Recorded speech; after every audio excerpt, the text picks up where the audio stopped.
ही पहा शेवग्याची भाजी मी आता ही ह्याच्यामध्ये कढईमध्ये ठेवली आहे, भरपूर झाली आहे.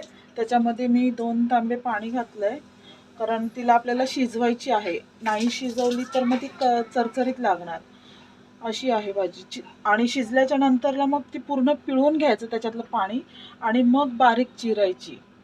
आणि कोणतीही पालेभाजी जर असेल ना तर ती प्रथम धुवून घ्यायची, धुतल्याच्या नंतर कापायची, कापून धुवायची नाही.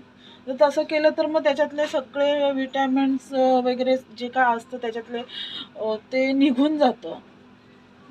म्हणून आपल्याला हे करायचं आहे, प्रथम धुवून घ्यायच्या सर्व भाज्या आणि नंतरच कापायच्या. तसं केल्याने काय होतं, त्याच्यातले जे विटॅमिन कॅल्शियमच्या सगळ्यात प्रोटीन्स असतात ते निघून जातात, तर ते आपल्याला नाही घालवायचे.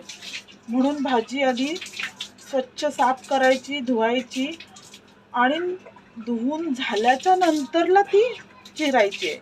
आता ही झाली ना की मग हिला मस्त असं पिळणार आणि मग तिला भाजीला बाकीचं तयारी करणार. तर मग चला, थंड झाले की मग ती पिळून घ्यायची आणि मग चिरायची.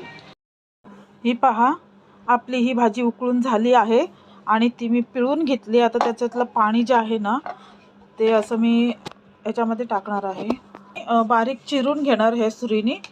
आणि त्याच्यासाठी मी हे बघा मिरच्या घेतल्यात, अशा लांब प्रकारे मिरच्या कापल्यात.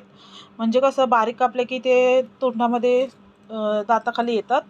आणि कांदा मी बारीक चिरलाय, टोमॅटो घेतलाय, इथे लसणाच्या बऱ्याचशा कळ्या आहेत, कोथिंबीर घेतली आहे, खोबरं आहे, ओलं खोबरं लागतंच ह्याच्यामध्ये भाजीला.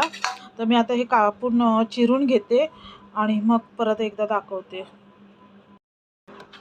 चला, तर आता ही कढई ठेवली आहे, आपल्याला भाजीची तयारी करायची आहे. भाजी चिरून झाली आहे, आता तिला फोडणी द्यायची आहे. कढई तापली आहे, आता आपल्याला तेल टाकायचं आहे.